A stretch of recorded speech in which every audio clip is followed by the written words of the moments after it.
Hello and welcome back to another 5-minute guitar lesson. So today I wanted to go over the chromatic circle. This is going to be more of a theory exercise than an actual practical technique or practicing exercise where we play a lot.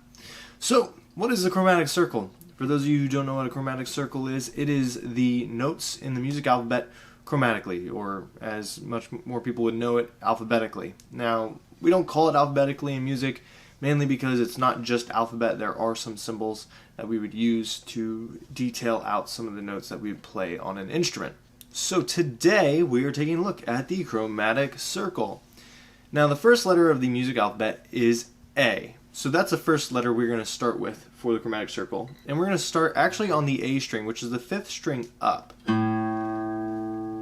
So that's A. We know that. We named the string A. We know it's A. It's an A note. Now, what does the chromatic circle do for us? Well, it shows us that in between A and B, there's a hashtag symbol, which is sharp in music, and then a lowercase b, which in music is called flat. So the next note, which is the first fret of A, would be an A sharp, so it'd be the A, then the hashtag symbol, or a B flat, which would be a big B with little b in front of it. So this would be A sharp, B flat. After that, we would go to B. Now, after B, there's no hashtag or sharp or flat or anything like that, so it goes straight to C. And then we would have C sharp, which is also D flat. So essentially, when we're at a note like C, we go to the next one, and D is here, so the 5th fret. We're taking the C and making it sharp, or the D and making it flat. So the note after flatted, or the note before sharped. Then we go to D. So we went C sharp / D flat to D.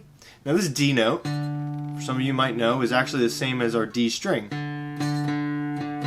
So we're just going to go straight to our D string. So D, then there's another sharper flat.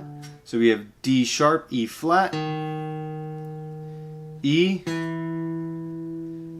There's nothing between E and F, so F, F sharp, G flat, G, and again this G, same as our G string.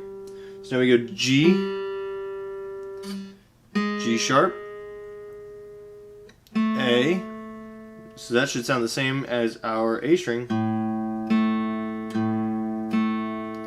After A we have A sharp, or B flat, B, then we have the same as a B string, so we can just go to a B string. Now we already did B, then C, then D, then all that, so we can just follow up what we did before. So B, C, C sharp, D, then D sharp, E.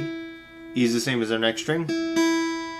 So E, F, F sharp, G, G sharp, A.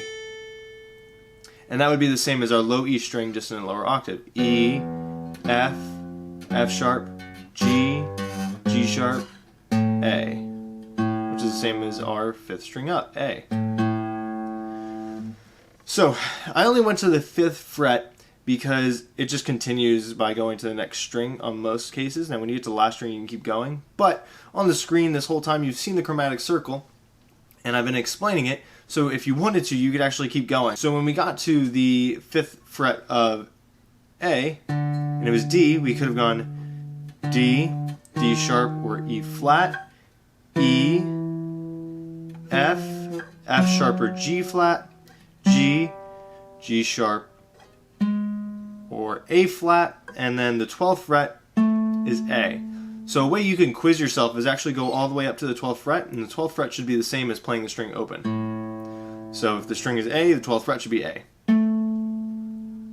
I hope this video has been helpful for you guys. If you liked it, give it a thumbs up. If you didn't like it, you can use the other button as well. If you think these videos are awesome, leave a comment down below. Tell me what you like about them. If you don't think they're awesome, or maybe you do a little bit but also don't really, you can also tell me that in the comment section below, and I'll try to make my videos better in the future. If you want more learning material for guitar or music in general, you can always visit my website, headlessmusic.com.